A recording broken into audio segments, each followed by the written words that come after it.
देखेंगे art and culture. तो art and culture में हमने अपना पहला चैप्टर फिनिश कर लिया था शास्त्रीय नृत्य। अब दूसरा स्टार्ट करेंगे भारतीय स्थापत्य कला। ठीक है, ये सारे चैप्टर्स बहुत इंपॉर्टेंट है, काफ़ी क्वेश्चंस आते हैं।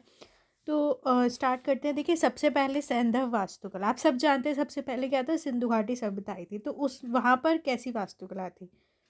देखिए सैंधव कला उपयोगिता मूलक थी। ठीक है, मतलब उन्होंने मतलब उपयोग के हिसाब से, जैसा उपयोगिता मूलक का मतलब कि जैसा उनको चाहिए था, जैसी उन्हें ज़रूरत थी, उस हिसाब से उनकी कला थी। ठीक है, सिंधु सभ्यता की सबसे प्रभावशाली विशेषता उसकी नगर निर्माण योजना और जल मल निकास प्रणाली थी। तो देखिए ये तो रट लीजिए, मतलब आप हिस्ट्री में भी कि जो सैंधव सभ्यता थी, तो उसकी सबसे बड़ी विशेषता क्या थी कि नगर निर्माण योजना, मतलब इतना बढ़िया उन्होंने नगर निर्माण योजना थी उनकी, कि उस इतने समय पहले वो योजना होना मतलब आश्चर्य की बात है। और जल निकास प्रणाली बहुत अच्छी थी उनकी, इसलिए ये जानी जाती थी। हड़प्पा सभ्यता के समस्त नगर आयताकार खंड में विभाजित थे, जहाँ सड़कें एक दूसरे को समकोण पर काटती थी। इसे ग्रिड प्लानिंग भी कहते हैं। तो वहाँ पर क्या था, जो नगर थे वो मतलब आयताकार उसमें बटे हुए थे। ठीक है, और सड़कें क्या थी, एक दूसरे को समकोण पे काटी थी, मतलब एकदम, इसे ग्रिड प्लानिंग कहते हैं। ठीक है, तो उस हिसाब से वहाँ पे नगर थे। हड़प्पा सभ्यता के भवनों में पक्की और निश्चित आकार की ईंटों के प्रयोग के अलावा लकड़ी और पत्थर का भी प्रयोग होता था। तो यहाँ पर जो मतलब ईंटों का यूज़ किया गया जो पक्की होती थी, और उनका एक सर्टेन जो उनका आकार होता था, साइज़ होता था एक सा, वैसे ईंटों का यूज़ किया गया और लकड़ी और पत्थर का भी यूज़ किया गया भवन बनाने में। हड़प्पा सभ्यता के नगरों में कहीं भी मंदिर का स्पष्ट प्रमाण नहीं मिलता। अच्छा, अब उस समय ना मंदिर का कोई प्रमाण नहीं मिलता है। ठीक है, तो ये हड़प्पा जो कि सैंधव वास्तुकला थी उसके बारे में आपको ये जानना चाहिए कि ऐसी थी। अब देखते हैं बौद्ध वास्तुकला, वो कैसी थी। देखिए कि आपका हिस्ट्री में भी है, आर्ट एंड कल्चर में भी ये दोनों चैप्टर आ जाते हैं। ठीक है, गुफा, चैत्य, स्तूप, विहार आदि बौद्ध वास्तुकला के अंदर अंतर्गत आते हैं। तो देखिए जो बौद्ध थे उनकी जो वास्तुकला थी उसके अंदर गुफा आता है, चैत्य, स्तूप, विहार, ये क्या है मैं आपको बताती हूँ। देखिए प्रारंभिक गुफा वास्तुकला का एक विशिष्ट उदाहरण है। गुफा जैसे कि आपने देखा होगा पत्थर की गुफाएं होती है ना, तो वो थी। ठीक है, तो उधर पे ना काफ़ी मूर्तियाँ, चित्र इस टाइप के भी बने होते थे। तो वास्तुकला का एक विशिष्ट उदाहरण है बिहार की बराबर पहाड़ियों में लोमस ऋषि गुफा, जिसका सर्वाधिक बार काल निर्धारण किया गया। तो बिहार में है बराबर पहाड़ी। ठीक है, उसमें क्या है, लोमश ऋषि गुफा है, जिसका क्या है सबसे ज़्यादा काल निर्धारण किया गया, वो एक विशिष्ट है। ठीक है, अशोक के काल में संगत राशि और पत्थर पर नकाशी फारस की देन थी। ठीक है, तो अशोक के काल में क्या है, संगत राशि और पत्थर पर नकाशी जो है वो फारस की देन थी। स्तूप अर्धवृत्ताकार संरचना, स्तूप बहुत इंपॉर्टेंट है जो आपको समझने हैं। ये क्या होती है, एक अर्धवृत्ताकार संरचना है जो मेधी चबूतरे के ऊपर एक उल्टे कटोरे की भांति होती है, इसे अंड कहते हैं। मैं आपको एक बार बना के भी बता देती हूँ। तो देखिए इस तरीके से स्तूप होते थे, अर्धवृत्ताकार संरचना है, इस तरीके से आप देख सकते हैं।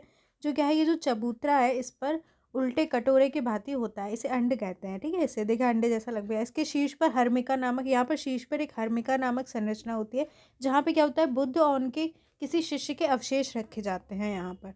ठीक है, यहाँ पर बुद्ध और उनके किसी भी शिष्य के अवशेष होते हैं। यह स्तूप का सर्वाधिक पवित्र भाग है, इसे देवताओं का निवास स्थान माना जाता है। तो देखिए अब वहाँ अवशेष रखे जाते हैं, तो वो स्थान सबसे पवित्र होता है और देवताओं का निवास स्थान माना जाता है, जो ऊपर हर्मिका होती है।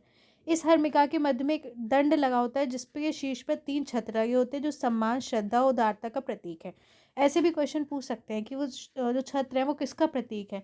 तो एक दंड सा लगा होता है, मैंने भी आपको बना के बताया था, उसकी शीर्ष पर 3 छत्र होंगे सबसे ऊपर, जो किसके प्रतीक है, सम्मान, श्रद्धा और उदारता, याद रखिए। मेधी के चारों ओर घूमने के लिए प्रदक्षिणा पथ होता है। अब चारों ओर परिक्रमा के लिए प्रदक्षिणा पथ होता है।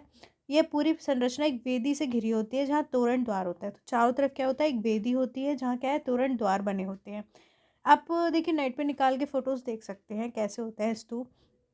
स्तूप प्राय ईंट और पत्थर के बने होते हैं, ज़्यादातर ये ईंट या पत्थर के बने होते हैं। मौर्योत्तर काल में स्तूपों के अलंकरण का प्रयोग होने लगा था, मतलब मौर्योत्तर काल में क्या है, स्तूपों में अलंकरण भी होने लगा था। तो समझ गए, एक उल्टे कटोरे की जैसी संरचना होती है, ऊपर हर्मिका होती है जहाँ पे अवशेष रखे जाते हैं, सबसे पवित्र भाग है। उस पर 3 छत्र लगे होते हैं, जो सम्मान, श्रद्धा और उदारता का प्रतीक है। चारों ओर घूमने के लिए एक प्रदक्षिणा पथ होता है, और ये पूरी संरचना क्या है, एक वेदिका से घिरी होती है जहाँ तोरण द्वार बने होते हैं। ठीक है। अब स्तूप के प्रकार, कितने टाइप के स्तूप होते हैं? 3 टाइप के होते हैं, सॉरी 4 टाइप के होते हैं। एक होता है शारीरिक स्तूप, इसमें बुद्ध और उनके शिष्यों के अंग अवशेष रखे जाते थे, जैसे अस्थियां, दांत, केश आदि। देखिए नाम से समझ में आ रहा है शारीरिक, तो इसमें क्या है, जो बुद्ध हैं या उनके शिष्य हैं तो उनके जो सॉरी शिष्य के जो अंग हैं उसके अवशेष रखे जाते हैं, जैसे उनकी हड्डियाँ, उनके दांत, उनके केश। एक होता है भौगिक स्तूप। ये क्या होता है, इस स्तूप में बुद्ध द्वारा उपयोग में लाई गई वस्तुएं जैसे चरण पादुका, भिक्षा पात्र आदि रखे जाते थे। ठीक है। शारीरिक में तो शरीर के अंग। ठीक है। पारिभौगिक से याद रखिए कि जो वो यूज़ करते थे वो वाली चीज़ रखी जाती थी, जैसे चरण पादुका हो गए, भिक्षा पात्र हो गया, ये सब। अब एक है उद्देश्य का स्तूप, इसके तहत वे स्तूप आते हैं जिन्हें बुद्ध के जीवन की घटनाओं से संबंधित अथवा उनकी यात्रा से पवित्र हुए स्थानों पर स्मृति के रूप में बनवाया जाता था। अब देखिए उद्देश्य से याद रख लीजिए, तो क्या है कि जो बुद्ध के जीवन की घटनाओं से संबंधित है, ठीक है, अथवा उनकी मतलब जहाँ जहाँ उन्होंने यात्रा की उन स्थानों पर स्मृति के रूप में इन्हें बनाया गया, मतलब इस उद्देश्य से, ये ऐसे याद कर लीजिए, याद करने के उद्देश्य से बनाया गया। उदाहरण इसमें आते हैं सारनाथ, लुम्बिनी के स्तूप आ जाते हैं। चौथा टाइप है संकल्पित स्तूप। ये स्तूप श्रद्धालुओं द्वारा बौद्ध तीर्थ स्थलों और अन्य स्थानों पर बनाए जाते हैं, आकार में छोटे होते हैं। तो देखिए जैसे किसी ने संकल्प लेके बनवाया, ऐसे याद कर लीजिए, तो श्रद्धालुओं द्वारा बौद्ध तीर्थ स्थलों या अन्य स्थानों पर बनाए जाते हैं, ये आकार में छोटे होते हैं। 4 टाइप के होते हैं, शारीरिक स्तूप जिसमें शरीर के अवशेष होते हैं, पारिभौगिक स्तूप जिसमें उनके उपयोग में लाई गई वस्तुएं होती हैं, उद्देश्य का स्तूप याद रखिए कि उनके जीवन की घटनाओं से वो संबंधित होते हैं, या फिर क्या उनकी यात्रा से पवित्र हुए स्थानों पर। संकल्पित स्तूप जो श्रद्धालुओं द्वारा बनाए गए होते हैं। इसके बाद एक होता है चैत्य। चैत्य क्या होता है, ये धार्मिक स्थापत्य का अंग है। ये बौद्ध एवं जैन धर्म से संबंधित पूजा गृह है। ठीक है, उनका मतलब समझ लीजिए पूजा गृह है, पूजा गृह को वो चैत्य बोलते हैं। तो ये पूजा से रिलेटेड है, तो समझिए धार्मिक स्थापत्य का एक अंग है और बौद्ध और जैन धर्म से संबंधित एक पूजा गृह है चैत्य। इसे पहाड़ियों को काट कर बनाया गया। तो जो चैत्य थे, जो उनके पूजा गृह थे, वो पहाड़ियों को काट कर बनाए गए थे। यह एक आयताकार कक्ष होता है जिसका अंतिम सिरा अर्धगोलाकार होता है। तो एक आयताकार कक्ष होता था जिसका अंतिम सिरा क्या है, अर्धगोलाकार होता था।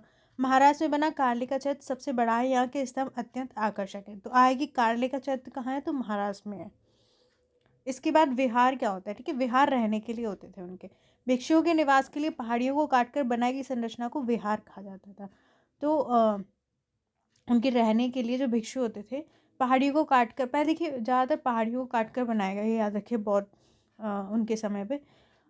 तो पहाड़ियों को काटकर बनाई गई संरचना को विहार कहते हैं। ये धार्मिक स्थापत्य का अंग है, ये भी इनके धार्मिक स्थापत्य का अंग है जो मुख्यतः बौद्ध और जैन से संबंधित है।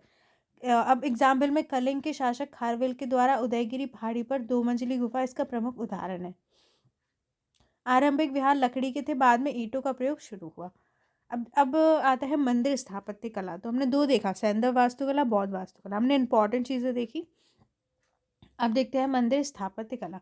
देखिए मंदिर निर्माण की व्यवस्थित शुरुआत गुप्त काल से मानी जाती है। तो मंदिर कब से बनना स्टार्ट हुए अगर पूछा जाए तो गुप्त काल से, मतलब व्यवस्थित रूप से। गुप्तकालीन मंदिर आकार में अपेक्षाकृत छोटे हैं। मंदिरों का निर्माण प्राय पत्थरों से ही होता था, किंतु भीतरगांव मंदिर जैसे उदाहरण है जिसका निर्माण ईंटों से हुआ। देखिए स्टार्टिंग कोई चीज़ बनेगी तो छोटी बनेगी और सिंपल बनेगी। तो स्टार्टिंग में मंदिर जो थे, जो छोटे थे, गुप्तकालीन मंदिर पत्थरों से बनते थे। लेकिन एक इसका अपवाद है, जैसे भीतर गांव मंदिर है उसका निर्माण ईंटों से हुआ है। मंदिरों की जो छत थी वो प्राय समतल होती थी। ठीक है, आपने मंदिर में देखा होगा ऊपर जैसे उठा हुआ कुछ भाग रहता है शिखर जैसा, लेकिन यहाँ पे मंदिरों की छत समतल होती थी। किंतु देवगढ़ का दशावतार मंदिर जो है वो शिखर युक्त है। ठीक है, इसके अपवाद भी हैं। ज़्यादातर समतल होती थी पर देवगढ़ का दशावतार मंदिर शिखर युक्त है और भीतरगांव मंदिर ईंटों से बना हुआ है। मंदिर स्थापत्य के तत्व देखते हैं। अब क्वेश्चन ऐसे भी आ सकता है कि मतलब कि ज़्यादातर क्या समतल होती थी छत, ठीक है, तो फिर मतलब इस ट्रिकी क्वेश्चन बन सकते हैं। मंदिर स्थापत्य के तत्व क्या है, देखिए क्या क्या मंदिर में होता है। तो अधिष्ठान होता है, एक पहला अधिष्ठान, ये चबूतरे नुमा संरचना होती है जिसे आधार बनाकर मंदिर का निर्माण किया जाता है। ठीक है। तो अधिष्ठान मतलब अधिष्ठान कुछ मतलब उधर रख रहे हैं इस तरीके से, ठीक है। तो वो चबूतरे नुमा संरचना होती थी जिस पे आधार बनाकर मंदिर का निर्माण किया जाता था। नीचे चबूतरा सा समझ लीजिए। गर्भगृह क्या होता है? ये मंदिर का सर्वाधिक मुख्य भाग होता है जिसमें देवता की स्थापना की जाती है। तो गर्भगृह वहाँ होता है जब मूर्ति होती है, याद रखिए। शिखर क्या होता है? गर्भगृह के ऊपर की विशाल निर्मित संरचना को शिखर कहते हैं। तो गर्भगृह के ऊपर जो ऐसी विशाल वो बनी होती है, ऐसे बता देती हूँ मैं। जैसे मान लीजिए ये मंदिर है, तो ये हमारा शिखर है, ठीक है। यहाँ पे मूर्ति रखी होगी अंदर की तरफ, तो गर्भगृह हो गया, और नीचे अधिष्ठान हो गया उसका, है ना, फॉर एग्जाम्पल। तो ऊपर विशाल में संरचना को शिखर कहते हैं। अब गोपुरम क्या होता है? ये मंदिर का प्रवेश द्वार होता था जो द्रविड़ शैली का अंग है। अब गोपुरम क्या है? देखिए, शैलियाँ भी अलग अलग है। द्रविड़ शैली जो साउथ दक्षिण में बने हैं ना मंदिर, तो उनमें होता था प्रवेश द्वार गोपुरम। गोपुरम की ऊंचाई कभी कभी विमान से भी अधिक हो जाती थी। गोपुरम की विशालता और भव्यता तत्कालिक राज्य की आर्थिक और राजनीतिक समृद्धि को दर्शाती है। तो मतलब जितना बड़ा गोपुरम हुआ मंदिर में, तो पता चलता है कि उस टाइम राजा समृद्ध थे तो उनने बनाया। परकोटा क्या होता है? द्रविड़ मंदिरों में गोपुरम बनाए जाने का एक महत्वपूर्ण कारण उसका दीवार से घिरा होना था। नागर शैली के मंदिर में यह प्राय नहीं मिलता। तो परकोटा एक तरीके से समझ लीजिए चारों तरफ दीवार, ठीक है। तो इसलिए गोपुरम मतलब प्रवेश द्वार बनाया जाता था, इस क्योंकि क्या है उसका जो वो है मंदिर चारों तरफ दीवार से घिरा होता था। और नागर शैली में मंदिरों की विशेषता नहीं मिलती है, परकोटा और जो अभी हमने देखा यहाँ पे गोपुरम, ठीक है, ये याद रखिए। अब आगे के हम नेक्स्ट नेक्स्ट वीडियो में देखेंगे। Thank you.